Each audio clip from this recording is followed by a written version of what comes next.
way naturally. I have no excuse. First of all, Mom, congratulations for being here.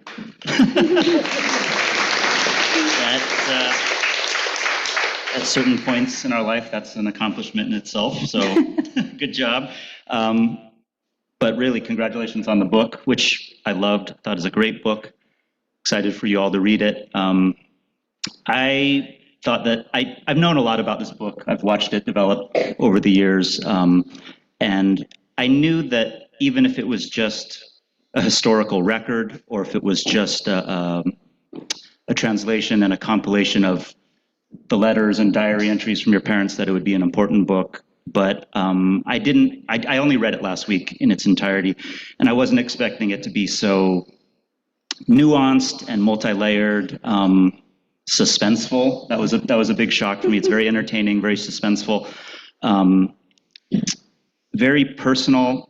So it had all these other qualities that I attribute solely to your writing, your ability as a writer, which I know you've been asked to speak a lot as a advocate and as a therapist and as a teacher, but I'm excited to be the first person to talk to you as an author. So let's do it.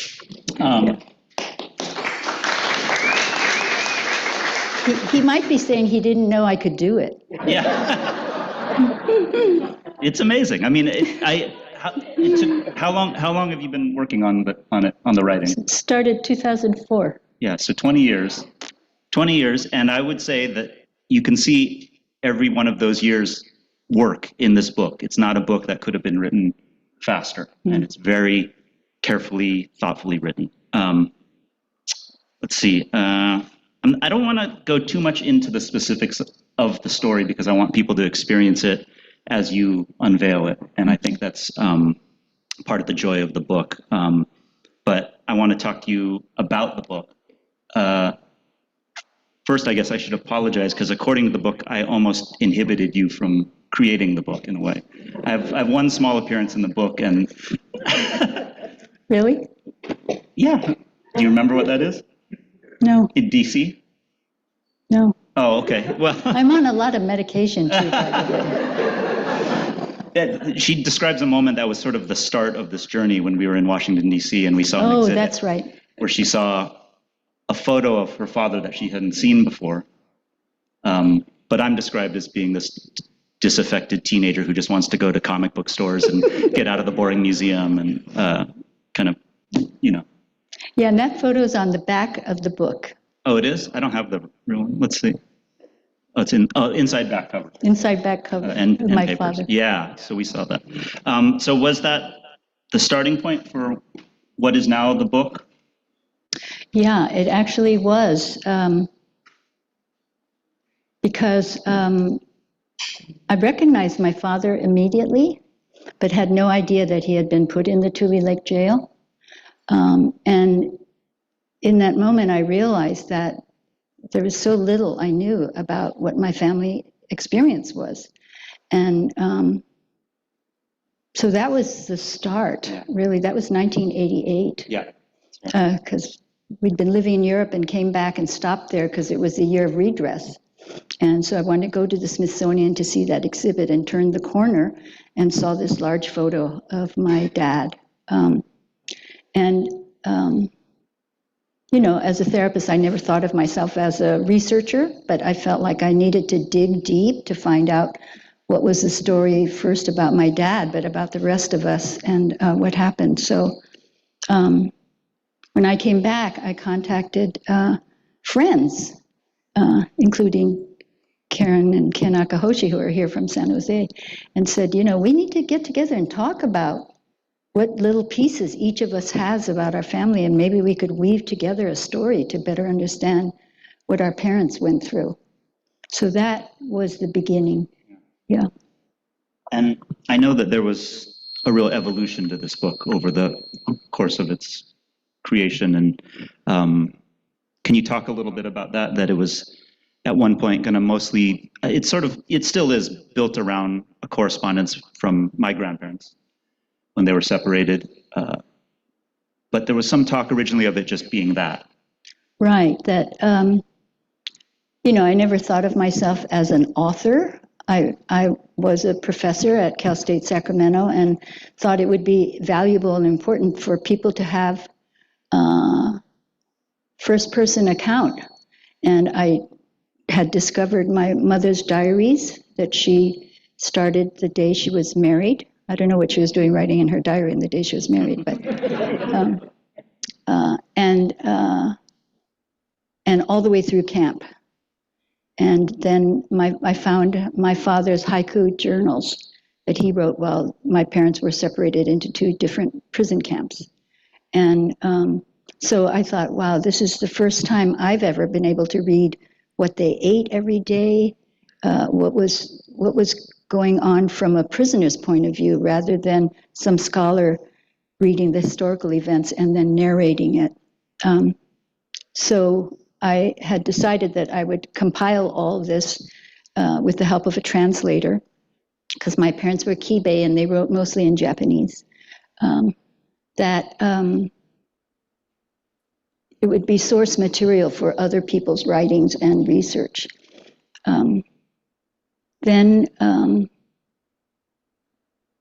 Based on that source material, I made a documentary film called From a Silk Cocoon. And I thought that would narrate the story, and it's based on their voices written through their documents that they had saved for us to discover, actually.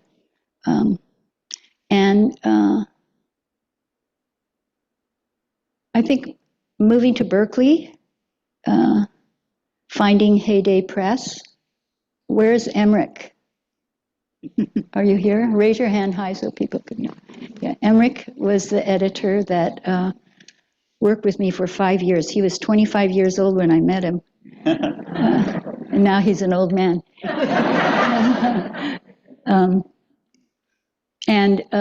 With his help and Steve Wasserman, who's head of Heyday, encouraged me to go beyond, maybe even go deeper than just reporting what my parents wrote, but to tell my own story through my eyes as the daughter. And so it really changed the direction of the book. And the most memorable moment is when I met with Steve Wasserman and Dr. Frederick Cruz from UC Berkeley, because I had a 700-page document. And if you've ever written anything, you know what's going to happen to that 700-page document. They were very kind, and they said, you have a fabulous piece of granite. Now all you have to do is carve it out. And so that's the inspiration for adding my voice to it. Yeah. I think that's what really elevates it. It's really a balancing act between the historical documents and your own memoir, and it's also a little bit of a memoir of the creation of the book itself, which is interesting. And I think there's a lot of surprises to it. And I think one is that it doesn't end with, this is not a spoiler, it doesn't end with the reunion of the family. It's not, that's it, and they're all back together. It's a story that goes way beyond that, about what your parents' life was like after that, what your life was like with them as parents.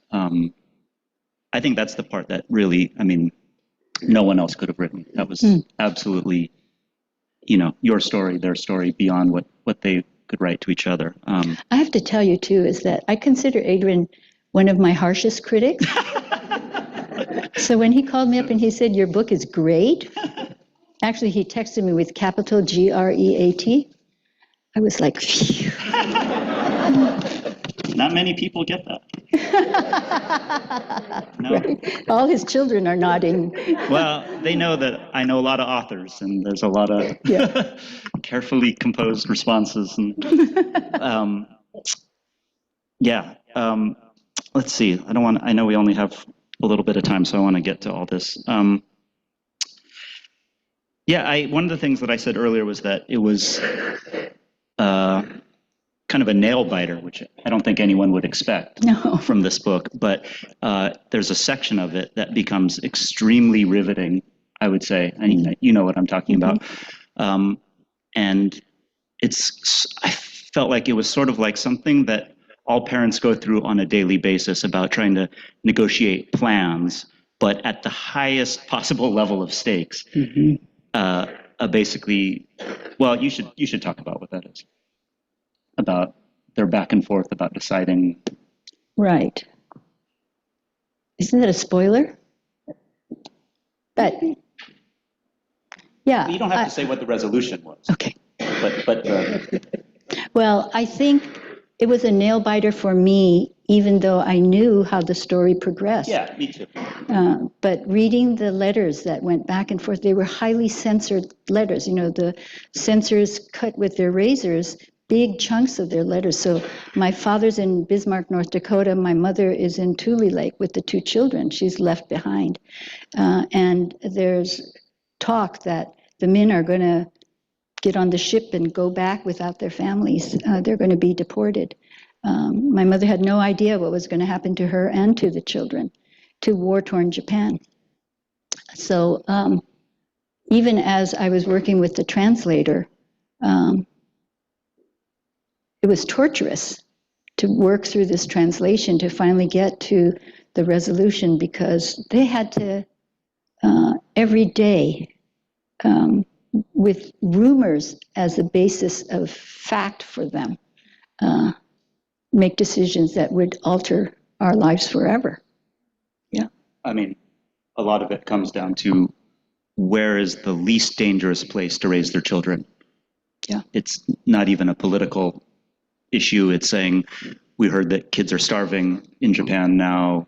Are we going to be welcome back in America? You know, and it's really about what is best or, you know, least bad for our children. And it's all, you know, for someone like me, it's like, it's done by snail mail. And it's done, you know, it's like they're writing a letter. Do you think we should? Yeah, right. Okay, then I'll wait, and then it comes back, and it's censored, and they're, do you want to talk about the hidden messages a little bit? That's Sure. Another great part. Yeah. So the translation process was a very tedious and torturous, because my parents had to figure out how to communicate knowing that a censor was reading every letter that they had written. So my father, he could only do 25 lines. That's all that was allowed by an enemy alien in the federal DOJ camps.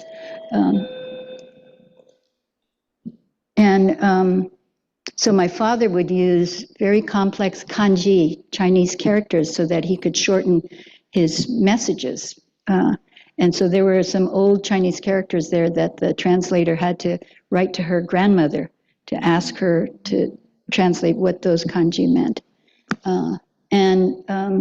They used katakana, you know, the English phonetic sound of words, also to try to communicate. So for, I don't know how many weeks, Iko Miyazaki, the translator, and I couldn't figure out what is rokuki. Rokuki. And then one day I woke up and I said, oh, lock and key. Because they were gathering their trunks to pack to be shipped to Japan. So things like that. But also then, when I discovered the letters, my mother and I discovered the letters that she had received from my father, that he had written on torn bed sheets and sewn inside the belt lining of his pants. And then he would write to her and say, these pants are too big. Can you please fix the belt lining? And then in her diary, which was a completely separate document, she would say, oh, today Daddy sent me a letter inside of his pants. So any reference to pants then I knew was a reference to a hidden letter where they could communicate more freely. So this is part of the mystery. Amazing. Yeah, amazing.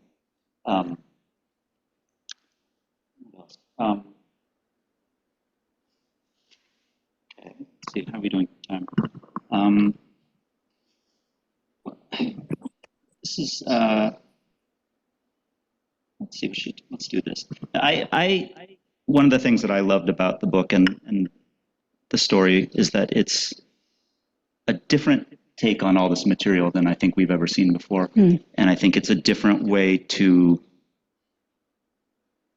display your parents' struggle, their patriotic response to things in a way that's different than, especially now, I know there's a movie coming out that, again, ties this all in to the service of the 442nd and kind of makes that the happy resolution in a way or something like that.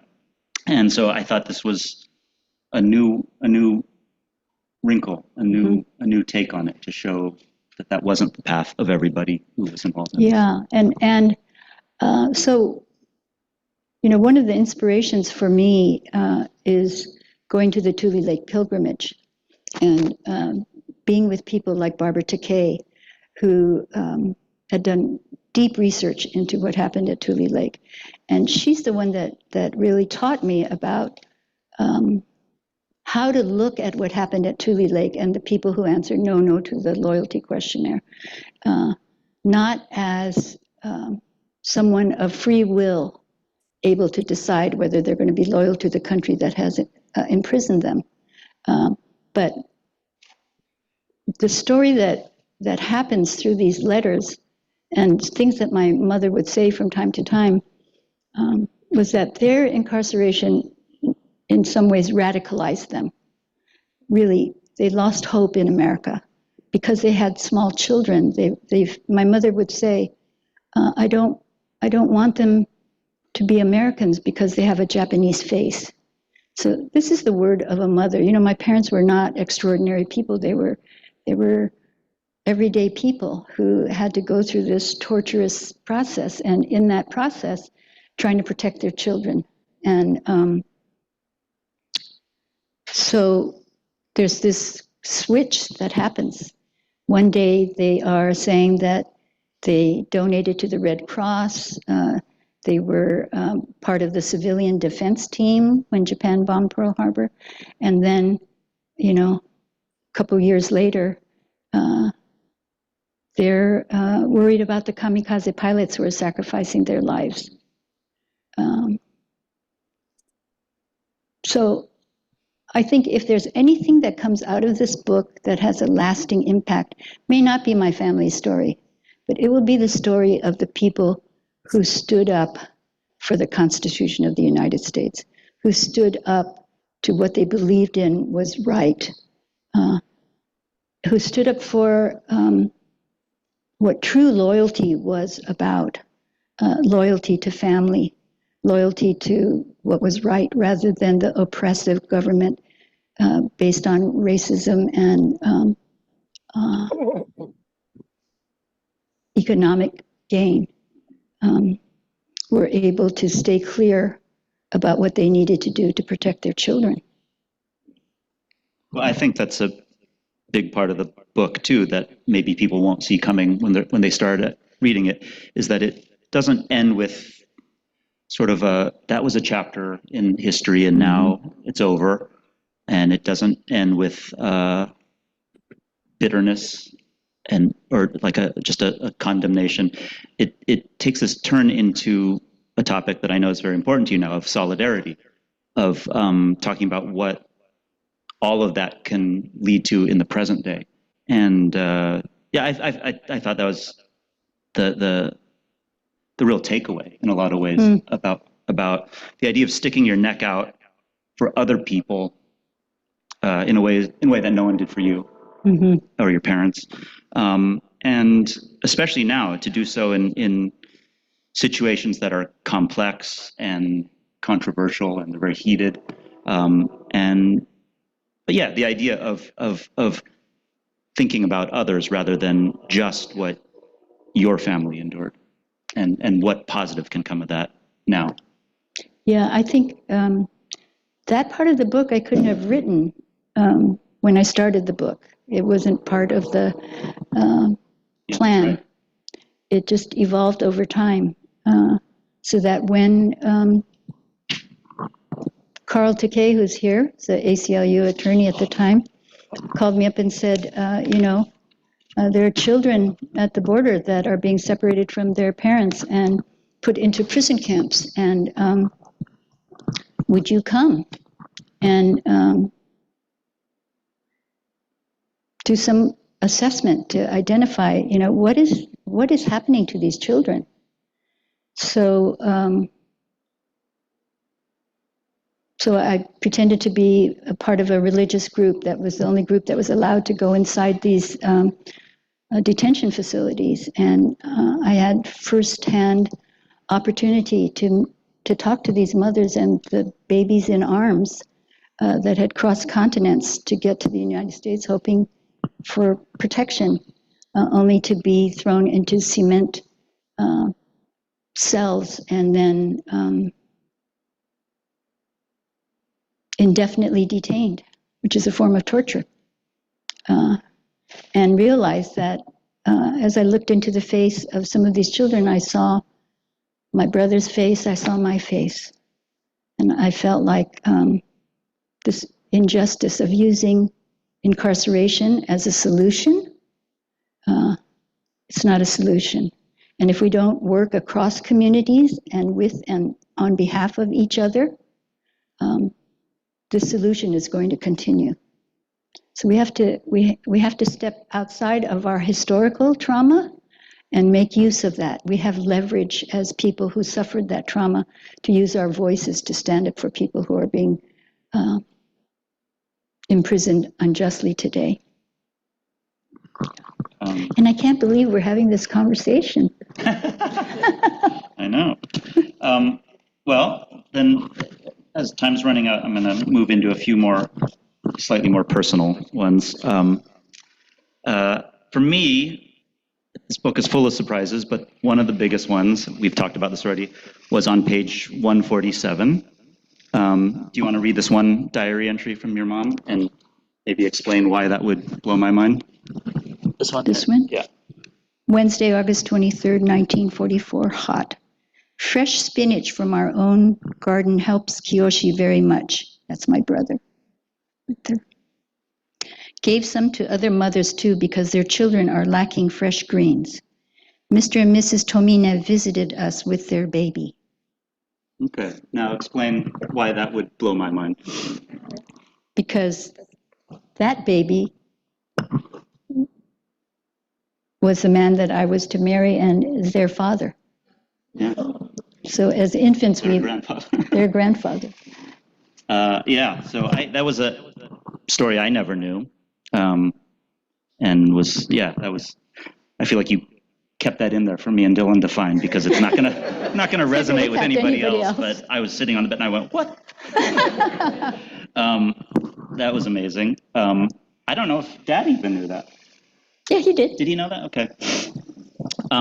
This is a question that I think this will be of interest to everyone, but one that came to me was, what do you think Grandma and Grandpa's life would have looked like if not for the incarceration? What would their careers maybe have been? Would they have ever even considered moving to Japan? No, I don't think they would have ever considered moving to Japan. Yeah. My father, was a very scholarly man. He was a poet. He was a very literate man who had to do hard blue-collar labor for most of his life. What were some of his jobs? He designed jewelry store display areas in the windows. So they worked in the basement together, sawing these pressed board steps that they would cover with velvet. The smell of glue used to permeate the house. And they worked night and day in San Francisco, Japantown, to provide for us. My father would have pursued more education, he had already published some of his haiku in Japan with the Japan Haiku Society. It would have been a whole area for him. He was very artistic also. My mother would have supported him, but she worked at the Japanese tea garden as a clerk for a good part of her career. And who knows what she could have done. She was She was smart, caring. She wanted to be a nurse when she was young. But they lost many years and then could never catch up. And because they had made certain decisions, it kept them from feeling free, even years after they were released from the prison camps. Yeah, I had to think as I was reading it that Grandpa's education and training as a poet ended up being kind of his superpower when he was having to write those 25-line letters when he'd been working in poetry forms that were so prescripted as it was, and for him to figure out how he could communicate what he had to Grandma through 25 lines of coded words. Yes. Which also makes me wonder, that you have a lot of Grandma's diary entries and all of their correspondence. Is that all of it? I don't know if it's all of it, but it is enough to write the book. Right. Yeah. But not a lot of Grandpa's poetry. And so I know the answer to this, but is there a plan for us to see more of the poetry that he wrote? Yeah. My father wrote several thousand haiku while he was in prison. And so I have those. I've had those translated. They will be part 2. And I have had several literary scholars in Japan review the works, and they feel that it is really an important piece of work. So as soon as I get my back,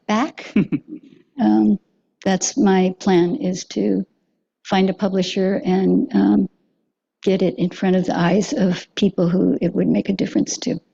Yeah, I look forward to that. One last thing, we're running out of time here, but since most of the people on this page are here, could you read the dedication and say what it means to you? Okay. For my grandchildren, Skyla Sachiko, Weston Kai. To him on the screen. Yeah, Weston Kai. Nora Emiko, Mei Kyoko, and to their children, and their children, and their children. This book is dedicated to you. You want to say anything more about that? I'm choking up. Yeah, I know. Because I want this story to be passed on, not just about our family, but about our community, about our history and the legacy and the responsibility that we have because of what we've endured. And also, the strength and endurance that our families had to muster to not become bitter. And sometimes people would say, oh, the Japanese Americans never got angry. We were damn angry.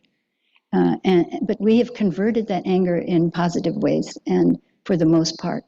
And it's not just the generation of us who were children in the camps, but hopefully it will inspire generations to follow. Yeah. Are we going to do a Q&A? Yeah, we're going to do a Q&A, but I want to do one symbolic thing. So, there's a tradition in Japan when you start a project that you get a daruma. Can you get it? Yeah.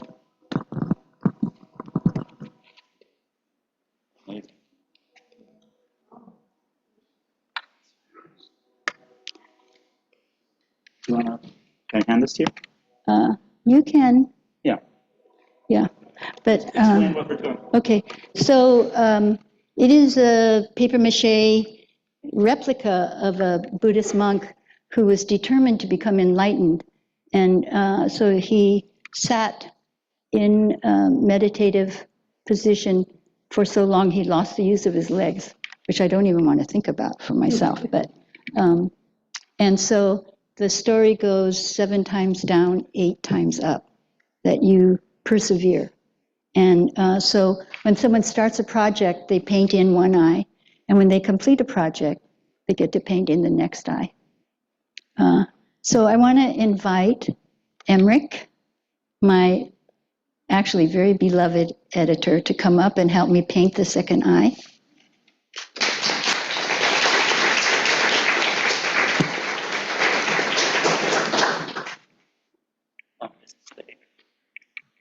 That's no, the ink is in there, yeah.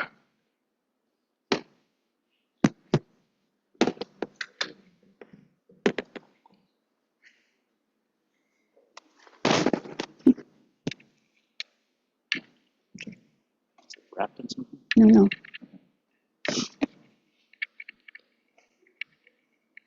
So this is just to get the water on it.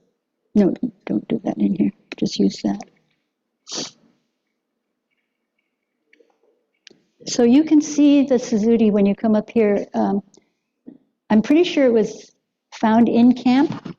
You could see there are trilobites and even an Indian arrowhead that is part of this stone. And I don't believe my father made it, but I'm pretty sure he acquired it in camp. And he used to do his calligraphy where he would blend the ink on this stone.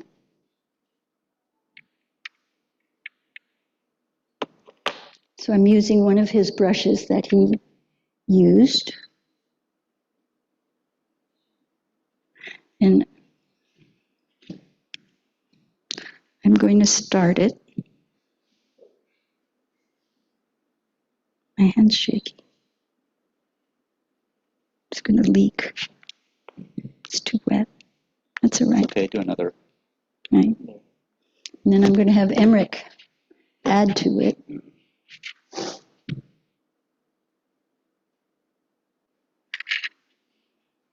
Just paint around it or on it, whatever you want.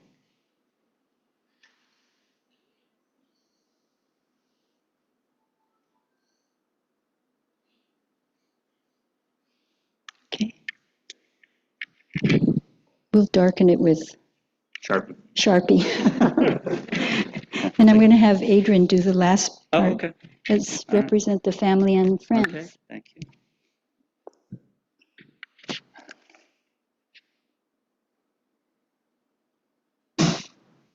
Uh-oh, I'm a perfectionist. This is going to drive me crazy. I know. He's a cartoonist.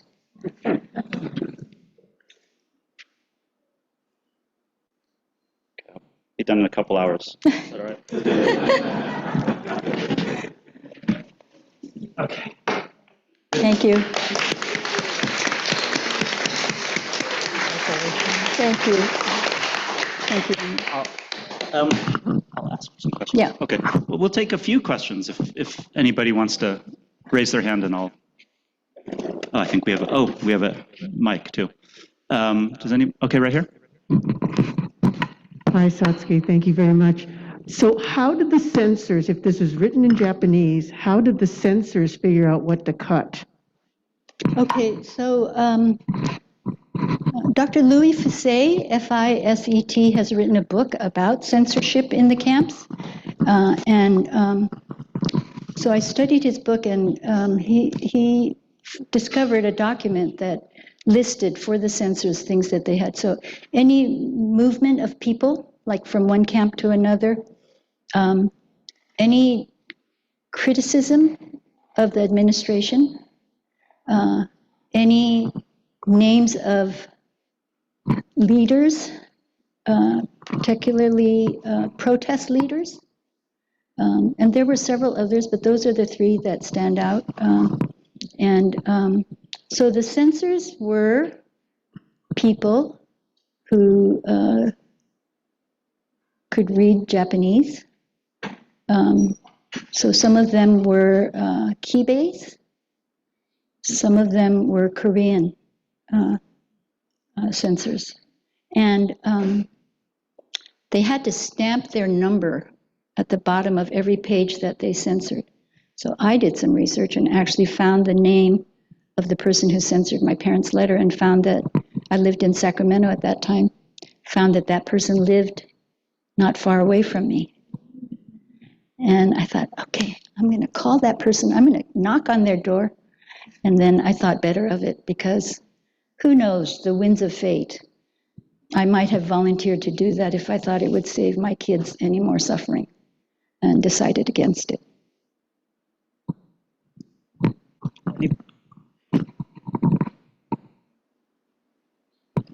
Does anybody else have a question?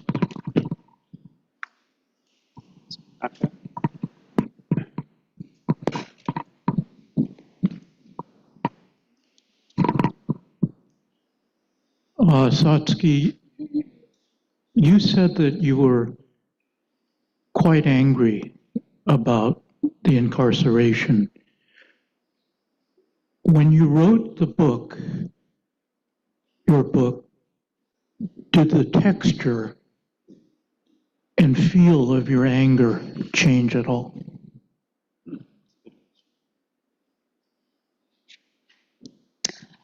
I think it was freed. I felt like being able to write about it, and, you know, I just finished reading it myself for you guys, so I would sound informed.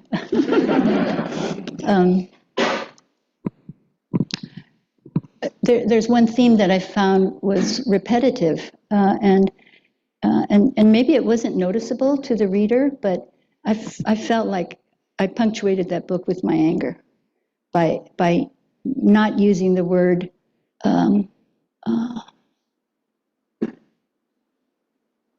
incarceration or evacuees.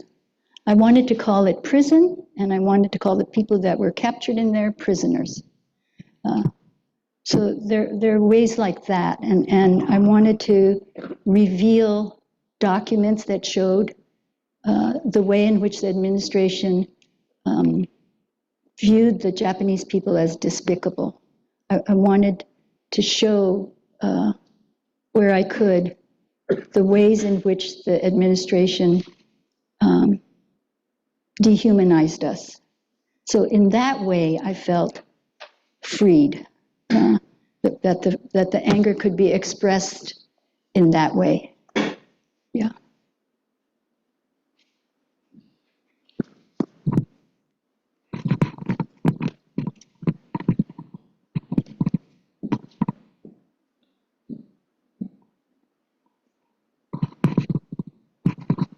Hi, I'm Kathy Cora, and I was born in Topaz, and my parents never talked much about camp except maybe a few artifacts. So did you get a lot of information orally, or because you had this diary that helped you a lot? And Could you because you had the diary Yeah. from your mother, you gleaned a lot of information.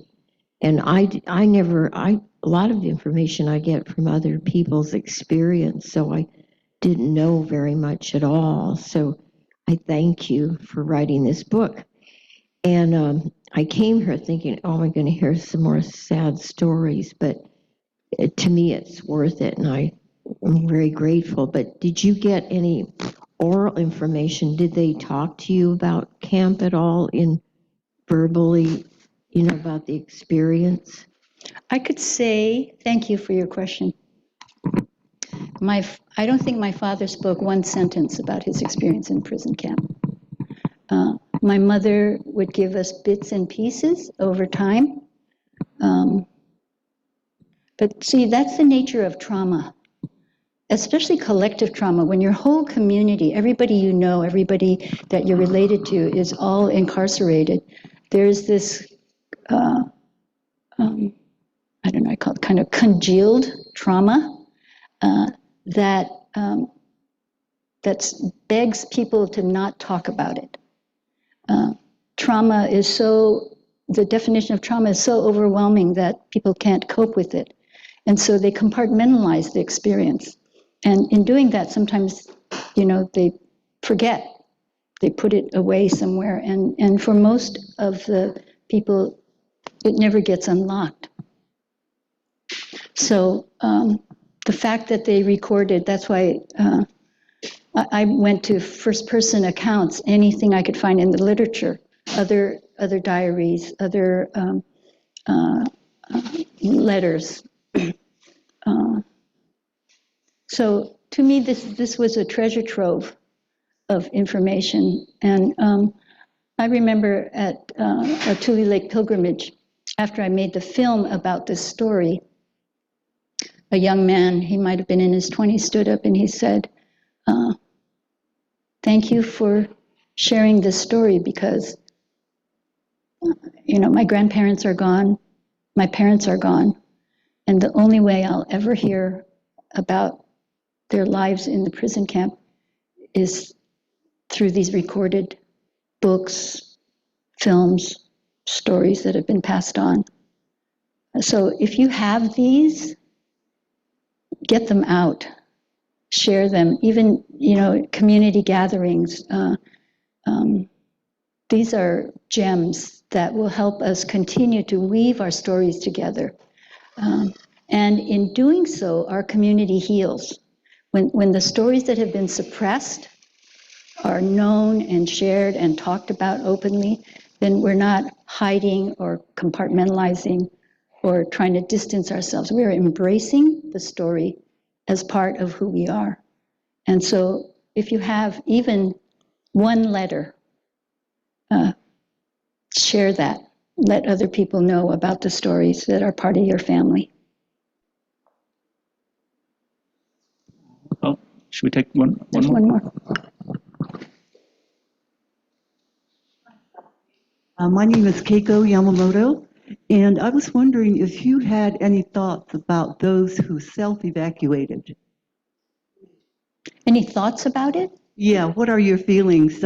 You've talked about the prisons or the incarceration camps, but there were large groups also that self-evacuated and chose not to go into the camps. And I was wondering what your personal feelings might be Oh, about those who did self-evacuate. Yeah, that's a great question because in doing the research for this book, having judgment about people's decisions in the moment of the fire, it doesn't hold water, essentially. How could I judge someone's decision? And in fact, there's part of my mother's diary where they tried to find how they could avoid being incarcerated. They went to Fresno because first they heard that Fresno wasn't going to be part of it, and then Fresno was. And so they explored a couple of other places they could go to. But most people didn't have the resources to be able to leave. That was why they stayed. Because it would take finances, it would take somebody who would take you in, it would take knowing what was the government going to decide about where the boundary was going to end. So, good for them. But I also have heard stories about people who suffered, who escaped camp because they were minorities in situations where they had to deal with the hostility of the communities in which they had hoped to find safe harbor. And in fact, I've actually met a couple of families who asked to be brought to camp to escape the dangers of living outside of the camps. So. I'm Bindu Desai. First of all, it's a great privilege to be here today.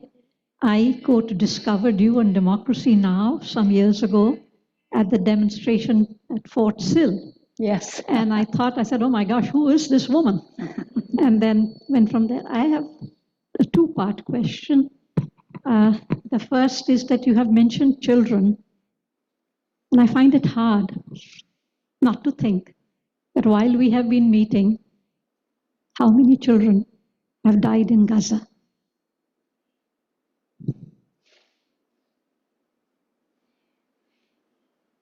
Not one bullet less has been sent by this here great country. Not one bullet, leave aside one gun.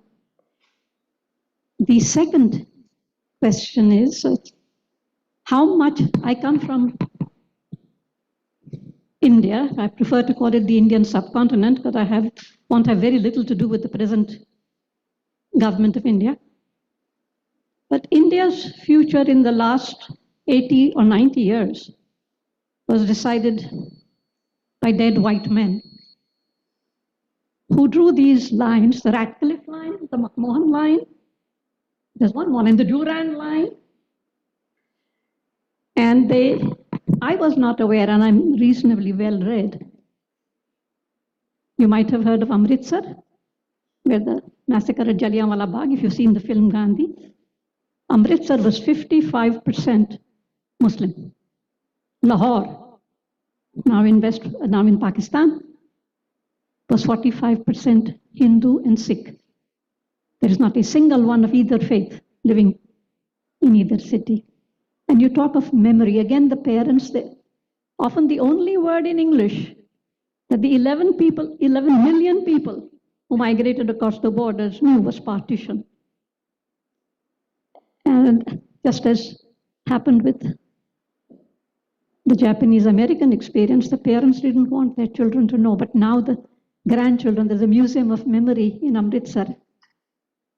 And I just want to leave you, I'm so glad you mentioned children, because you, to me, are the embodiment of what is so eloquently expressed in the United Nations Declaration of Human Rights, the dignity and worth of the human person. And I want to say this in Urdu. Satsuki Ina Zindabad. Bol. Satsuki Ina Zindabad. Long live Satsuki Ina. Thank you.